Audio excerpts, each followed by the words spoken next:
royaume dans tous les recoins de nos cœurs. Il ne veut pas viser juste la partie gauche, toi tu prends partie droite. Il ne veut pas viser 75%, toi tu prends 25%. Mais il veut tout le cœur. Et c'est là où ça devient un petit peu plus difficile parce que dans ces cas-là, il faut abandonner ses habitudes. Dans ces cas-là, il faut abandonner sa volonté. Dans ces cas-là, il faut abandonner sa personnalité, son soi, sa manière d'être, sa manière de faire les choses parce qu'on se rend compte que finalement, en fait, ça ne colle pas avec les ordonnances du royaume. Et si on ne respecte pas justement ce royaume, si on ne respecte pas ces préceptes, bah, on devient comme des délinquants en fait. Si on ne respecte pas la loi en France, on est hors la loi. Et devant Dieu, c'est la même chose en fait. Si on ne respecte pas justement ces préceptes, en fait, on devient des hors la loi. Donc c'est-à-dire on devient comme, on pêche devant Dieu. Mais Dieu, en fait, dans son amour, il a jugé bon non seulement d'établir son règne, mais de nous révéler c'est quoi ces préceptes. C'est quoi ces ordonnances pour qu'on puisse les suivre parce qu'il ne veut pas qu'on ait une condamnation en fait. Comme il est juste en fait, il nous donne ce royaume, il nous donne aussi les recommandations à suivre pour pas qu'il y ait cette injustice en fait. De sorte qu'il pourra nous dire que je vous ai montré les préceptes à suivre pour ne pas être hors la loi dans ce royaume en fait. Et quand Dieu s'étend dans ce royaume, donc au début de notre conversion, donc il nous révèle certaines choses, donc peut-être la tenue vestimentaire, après ça devient, je sais pas, la façon de parler, etc. Dieu nous révèle, et on s'en rend compte que plus le royaume de Dieu il descend, plus le royaume de Dieu descend, plus il descend dans nos vies, et plus on se rend compte que Dieu, il commence à aller dans les choses les plus profondes, c'est-à-dire il commence à s'installer au plus profond de nos cœurs. Et on sait qu'on a vraiment, en fait quand Dieu vient dans la vie d'une personne, il vise déjà la chose la plus profonde, c'est le cœur. Il ne veut pas s'installer en superficie parce qu'on a un Dieu qui est un Dieu de profondeur. Il veut s'installer dans la profondeur. Et là, ça devient très dur parce que il faut beaucoup pleurer par rapport à ça dans ce sens-là. Ça devient très dur en fait parce que Dieu nous demandera d'abandonner même des petites choses qui paraissaient normales. Et Dieu nous demande d'abandonner, de laisser une chose qu'on pouvait faire, certaines choses qu'on pouvait faire sans forcément aller vers Dieu. Mais Dieu nous demande, mais je veux que tu me consultes pour toutes les choses, même les plus petites choses de ta vie en fait. Et ça devient très dur parce que quand ce royaume descend et plus il descend, plus il y a cette sainteté qui descend, plus Dieu est exigeant avec nous, plus Dieu nous exige plus de discipline. Et quand son royaume il descend, ben en fait il va, comme je disais, dans la profondeur des cœurs. Et ceux qui connaissent un petit peu la plongée, dans la plongée en fait, quand on descend trop bas, au bout d'un moment en fait on peut plus respirer parce qu'il n'y a plus d'oxygène, etc. Et c'est à ce niveau-là que Dieu veut en fait nous amener, c'est-à-dire on descend profondément parce que quand on nettoie une mer, en fait, c'est quand on voit tout ce qui peut être sorti de la mer, que ce soit des continents comme on peut voir, etc. Quand on voit toutes ces choses, en fait, c'est dans la profondeur. Et justement, Dieu, il doit descendre en profondeur avec nous. Et son règne, il doit descendre en fait complètement en profondeur dans nos vies, jusqu'à ce que ça descende dans nos entrailles, jusque dans nos os en fait. Au point où même Jérémie, tellement il a vécu ça, il a même dit que voilà, c'est un feu qui est renfermé dans mes os, c'est-à-dire ce royaume il est descendu en fait jusque dans ses entrailles. Ce royaume il est descendu en fait jusque dans ses os, ça a été renfermé. De sorte que quand il y aura la pression, quand il y aura l'oppression, on pourra pas dire, en fait on pourra pas trembler face à ça parce qu'en fait ce royaume il est tellement ancré en nous, tellement renfermé dans nos os que ça sera tellement notre vie en fait. Et quand on regarde, on va juste prendre Ézéchiel.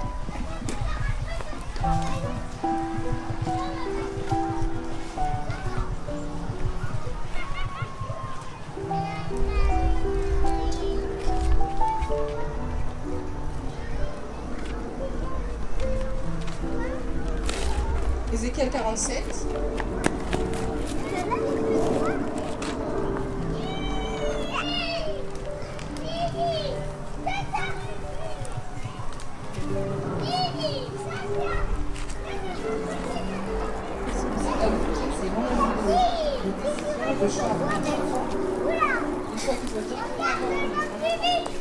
Intimité avec Dieu, notre relation personnelle ou même notre éternité avec Dieu carrément.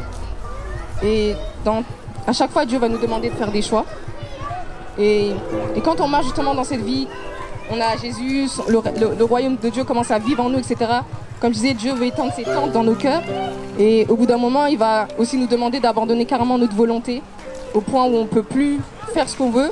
On ne peut plus dire, en fait, on pourra dire que ce que Dieu voudra qu'on dise, en fait. Et comme il y a ce passage qui me revient aussi en tête quand le Seigneur disait à Pierre, voilà, que quand tu étais jeune, tu faisais ce que tu voulais, etc. Mais quand tu seras vieux, tu vas étendre ta main et quelqu'un va te ceindre.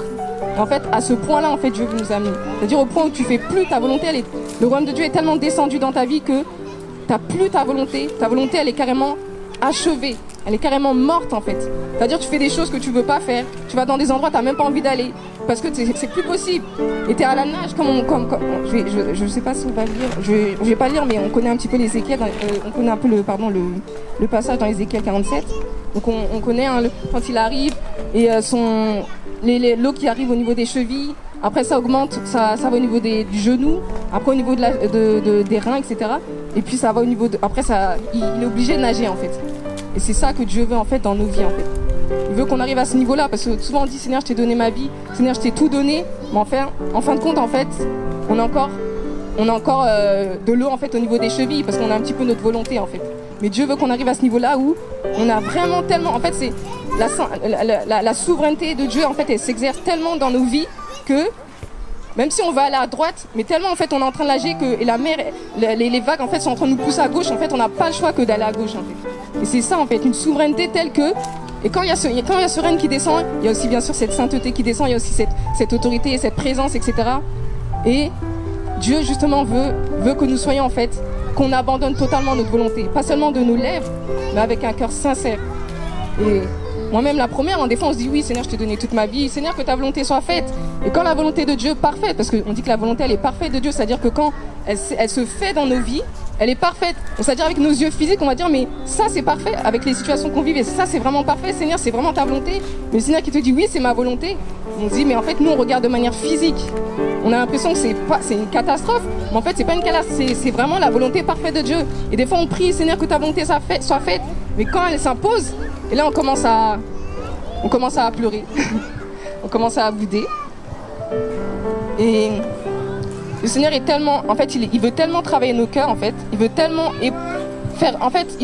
éprouver nos cœurs qu'il peut même nous faire passer, c'est-à-dire pour aller d'un point A au point B, il peut nous faire prendre un détour de plusieurs années juste pour éprouver ce qu'il y a dans notre cœur, comme il a fait avec le peuple d'Israël, en fait.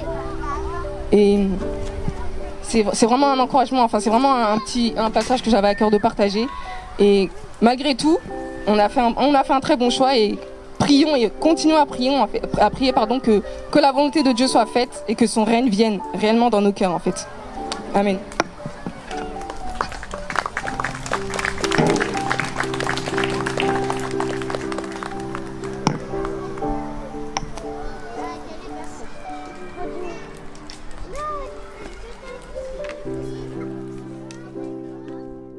Masturbation, la colère, la fornication, dans beaucoup de choses, le mensonge aussi. Et j'étais beaucoup aussi rancunière en fait par rapport à mes parents, parce que j'ai pas grandi avec ma mère, ni avec mon père aussi. Donc j'avais vraiment de la colère en moi, beaucoup de colère. Et cette colère-là, en fait, a provoqué beaucoup de choses dans ma vie, trop de choses. Beaucoup de séparations. On va dire que j'arrivais pas à avoir des amis stables aussi. Donc tout ça agissait sur moi. Étant à l'école, en fait, comme chacun de nous ici sait d'où Dieu l'a tiré. Étant à l'école, en fait,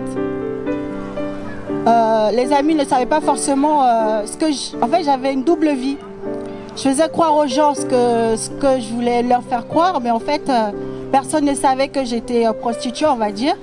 J'étais une prostituée, que j'allais en boîte de nuit, toutes ces choses. Comme beaucoup d'entre nous font semblant en fait de paraître, d'essayer de plaire aux gens quand ils sont à l'école ou au travail. Ils sont pas sincères en fait.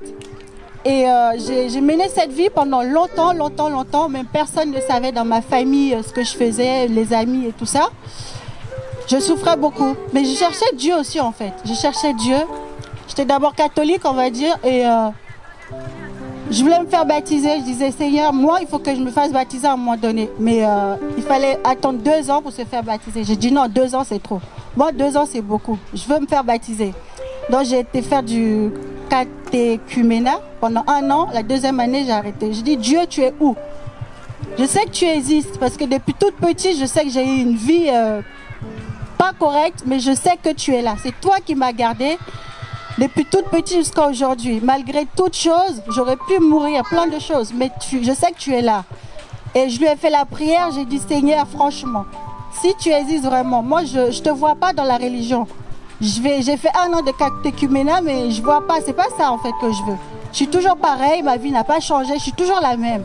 J'ai fait cette prière, je dis Seigneur, moi je veux ta parole. En fait, je veux cette parole, je veux la comprendre, je veux vivre cette parole. Parce que quand je lis, c'est pas ça en fait. Et c'est en ce moment-là que le Seigneur s'est révélé à moi, pardon. Il a mis du temps, il a mis beaucoup de temps parce que j'étais vraiment dans le monde. Donc du coup, s'il faisait ça d'un coup, je le sais, je serais reparti dans le monde en fait. Donc il a fait un petit peu, il m'a fait arrêter l'alcool, après la cigarette, ensuite la fornication et toutes ces choses petit à petit en fait. Et je remercie vraiment en fait sa présence dans ma vie aujourd'hui parce que je me dis, tous les jours, j'arrête pas de me répéter ça, je dis mais Seigneur, si tu n'étais pas là, si tu n'étais pas venu Seigneur, me tirer du monde, tous les jours je me répète ça. Que serait ma vie aujourd'hui? Parce que je le sais, il y en a qui se disent que l'enfer n'existe pas. Mais moi, je sais Seigneur, dans ta parole, c'est écrit, oui, j'ai pas été visiter l'enfer, mais je sais que l'enfer existe. Mais sans toi aujourd'hui, je serais en bas, je serais morte, je ne serais pas là. Mais Seigneur, merci pour tout. Merci pour tout. Merci Seigneur, merci pour ma vie aujourd'hui, merci pour tout ce que tu fais. Oui, c'est bien en fait de lire la parole, c'est bien. Mais parfois aussi, je voudrais que quand on sort, des fois on rencontre des personnes, qu'on leur témoigne juste notre vie en fait. Juste notre vie, parce que la plupart du temps quand je le fais, quand je vais évangéliser, je parle simplement de ma vie. Ils me disent, mais comment tu as fait? Et là, je me dis, c'est Jésus qui m'a changé. C'est bien la Bible, c'est bien, c'est bien. Il faut se nourrir, il faut leur parler sincèrement. Il y en a qui n'ont jamais lu la Bible. Comment leur parler à ces personnes-là? Il faut s'ouvrir, leur raconter vos vies. Il faut être un témoignage en fait, parce que un jour, je me voyais en fait en train de raconter ma vie et tout en songe, dans le train, un peu partout. Je dis, mais c'est ma vie ça. C'est ma vie que je suis en train de raconter. Et après, par la suite, il y a des frères et sœurs qui m'ont dit, il faut que ta vie soit un témoignage. Et aujourd'hui, même dans ma famille, mes amis, quand ils me voient, ils me disent, mais qu'est-ce qui s'est passé? Tu as changé, tu vas plus en boîte de nuit, je sais pas. Là, je me suis mariée l'année dernière alors que j'étais dans la fornication.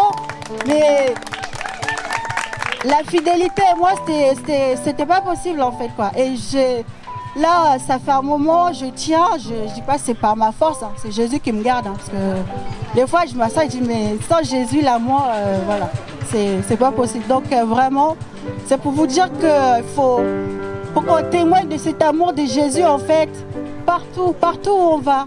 C'est pas d'avoir nos Bibles toujours sous les aisselles et tout, ou parler en langue tout le temps. Non, il faut être simple, en fait, parfois. Il faut être simple et témoigner vraiment et vous dire que Jésus, vraiment, Jésus, il change les cœurs. Jésus, il est merveilleux.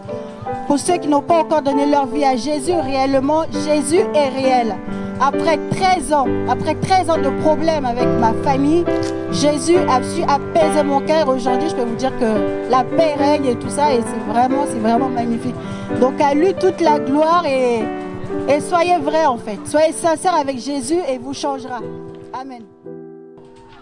Et en sachant que le corps de Christ, ça peut être, en fait, dans le corps de Christ, on peut être les bras, peut-être d'autres frères et sœurs peuvent être les jambes, on peut être, peut-être d'autres personnes peuvent être la main, et, ou d'autres personnes peuvent être peut-être l'œil aussi. Et là, il dit, mais si ton œil droit est pour toi une occasion de chute, arrache-le, jette-le loin de toi. Et je comprenais aussi que, en fait, il me faisait comprendre, des fois, il y a des personnes où il faut qu'on sache en fait se séparer d'eux. Si par exemple, il y a un frère où on est attaché à cette soeur-là, ça, ou à ce frère-là, ça, pour ne pas forcément l'idolâtrer, si c'est une occasion de chute, on doit savoir s'en séparer. Pas pour autant séparer définitivement, mais que si c'est une occasion de chute, il faut qu'on sache s'en séparer en fait. Et, ça peut être aussi pour... ça peut être aussi pour nos familles, pour les choses peut-être qu'on a du mal aussi à abandonner. Et puis il dit, car il est avantageux pour toi qu'un seul de tes membres périsse et que ton corps entier ne soit pas jeté dans la géhenne. Là aussi, il me faisait comprendre qu'il vaut mieux être seul, il vaut mieux ne pas être, vaut mieux être bien entouré, être carrément seul et aller au ciel que être avec des personnes et aller en enfer.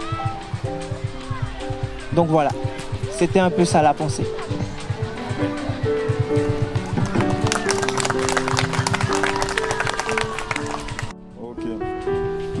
Alors, je vais juste vous parler de... J'aime beaucoup ces chants en fait, parce que ça, non seulement parce que ça glorifie le nom du Seigneur, et moi ça me touche beaucoup et ça me parle beaucoup. Alors, je vais juste vous partager un passage dans Romains 8, 2.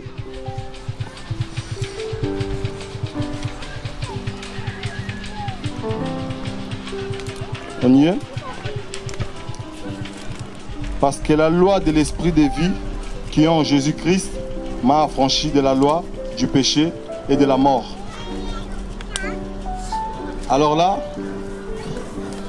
je vais vous parler un peu de moi, d'où Christ m'a attiré en fait tout simplement.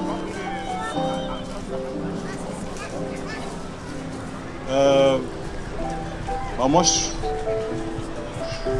j'étais dans la délinquance avant, j'étais un voyou tout simplement. Et j'ai grandi aussi dans une famille où, on va dire un peu religieux. On était dans la religion, on connaissait un peu quelques principes, ou voilà. Où je partais à l'église aussi tous les, on va dire les dimanches, quand je pouvais, parce que, voilà. Où aussi on me parlait de Dieu, mais il manquait quelque chose en fait. En fait, il n'y avait pas la vie tout simplement. Et plusieurs fois en fait, le Seigneur me parlait. J'attends le train pour prendre le métro, il y a une personne qui vient me parler de Jésus. Je dis mais oh, qu'est-ce qui me fatigue encore avec ces histoires, je connais déjà Jésus. Ou dans les songes même, je dors, je rêve où je tombe en fait dans le vide en fait, un trou noir. Et vu que j'étais beaucoup dans la violence, dans la violence en fait, je faisais des songes, on me tirait dessus en fait. Je me disais mais c'est quoi ça, tout ça, mais c'est normal parce que voilà, ça s'est passé hier. Et arrivé un jour, il y a eu un moment où, en fait, moi je pense que c'est le Seigneur qui a permis. Je suis rentré en prison. J'ai pris 3 ans. Et en rentrant dedans, je pars en maison d'arrêt, dans le 60 vers chez moi, parce que je viens de Creil. Dès que je rentre directement en maison d'arrêt là-bas, vu que j'étais vers chez moi, les gens ils savaient déjà que j'étais là. Et tout de suite les embrouilles commençaient. Les bagarres ici et là. Et même 6 mois après, on me ramène dans... En fait, là où les gens avaient vraiment des grosses peines. Les gens avaient fait des 15 ans, tout ça. Les gens voilà, ils étaient en mandat de dépôt, ils ne savaient pas quand est-ce qu'ils allaient sortir. Et je dis pourquoi vous me ramenez là-bas, j'ai plus que 3 ans. 3 ans c'est rien. Oh 3 ans c'est beaucoup, donc tu dois aller avec les autres. Arrivé là-bas, je m'embrouille avec les surveillants. Je m'embrouille avec les surveillants, bim, je me retrouve au mitard. Une semaine. Je sors du mitard, même pas 2 jours, je fumais beaucoup aussi, même pas 2 jours après. Je m'embrouille avec un gars de la Courneuve. J'ai failli le tuer tout ça en promenade, mais le Seigneur n'a pas permis. Je crois que le Seigneur n'a pas permis. Et je bénis Dieu d'ailleurs pour ça. Et arrivé un moment, un jour, j'étais dans ma cellule. Je parlais avec ma femme aujourd'hui parce que j'avais un téléphone là-bas. Elle me parlait de Jésus aussi. Du coup, quand elle me parlait de Jésus, je me suis dit, wow, en fait, Dieu me parlait tout simplement. Dieu me parlait. Dieu me parlait et au début, je résistais. Au bout d'un moment, en fait, je ne pouvais plus résister tout simplement.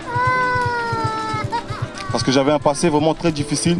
Disons que je suis congolais, j'ai grandi en Angola et j'ai vécu la guerre. Et c'était compliqué pour moi, même pendant la guerre, j'ai failli mourir et c'est un soldat qui m'a sauvé en fait.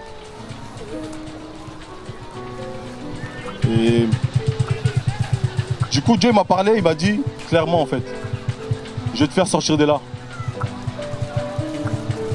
Quand je vais te sortir de là, tu vas me servir. Je ne comprenais pas cette parole.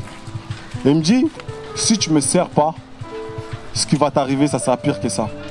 Moi, je me disais, mais qu'est-ce qui peut m'arriver de pire? J'ai vécu la guerre. Là, je me retrouve en prison. Je vois personne autour de moi et je vais entendre parler de personne. J'étais orgueilleux. Et j'avais un caractère très têtu, très dur. Et Dieu me parle comme ça. Et petit à petit, en fait, je commençais à arrêter de fumer parce que je faisais rentrer aussi de la drogue. Je vendais là-bas pour m'en sortir un peu à l'intérieur. Et je commençais à arrêter petit à petit. En fait,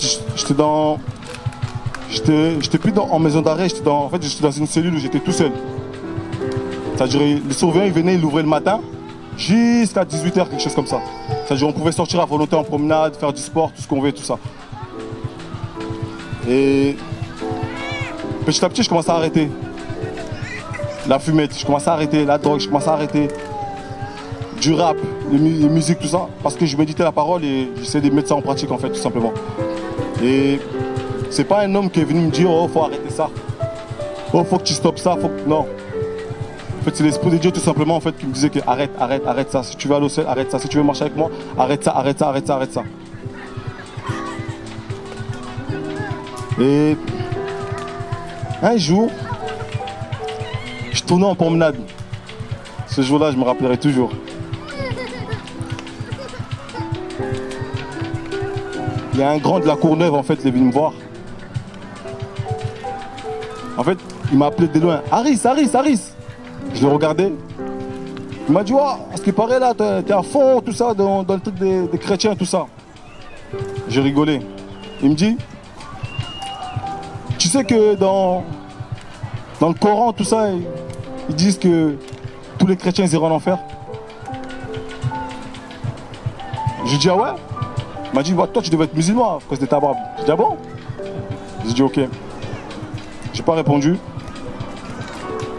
Et je me suis dit, en fait, pourquoi il me dit ça? Et pourtant, j'avais pas encore vraiment cette connaissance, les peu de connaissances que j'ai aujourd'hui. Je suis rentré dans ma cellule, je priais, j'ai gêné automatiquement. Sans qu'on me dise, il faut gêner, tout ça. Puis, arrivé un jour, en fait, je faisais des démarches pour sortir. Ça marchait pas. Arrivé un jour, au lieu de faire peut-être 3 ans ou 2 ans et des miettes, au bout de 15 mois, Dieu m'a fait sortir de là. Je suis sorti, je voulais pas retourner chez mes parents. Je me suis retrouvé à Père-Lachaise. C'était difficile. Tous les dimanches, je partais dehors, je voyais des gens, vous priez où?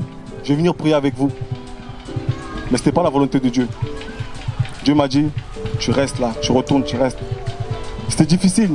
Des amis à moi, ils revenaient.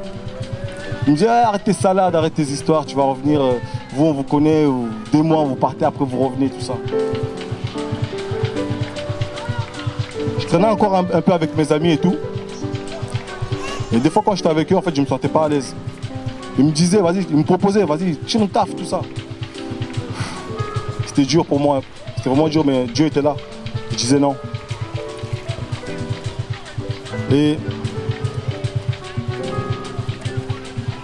je vous fais ce témoignage tout simplement pour vous dire que, en fait, Dieu m'a affranchi, en fait. Il m'a épargné de la mort. Aujourd'hui, en fait, tout simplement, je bénis son nom, en fait. Quand je vois tout ce qu'il fait dans ma vie, quand je vois aujourd'hui la personne que je suis aujourd'hui, parce que j'aurais pu mourir il y a longtemps, il y a très longtemps. Malgré que j'étais rejeté, malgré que je manquais de cet amour-là, mais il y a un jour où Dieu, il m'a parlé, il m'a dit, je vais être un père pour toi.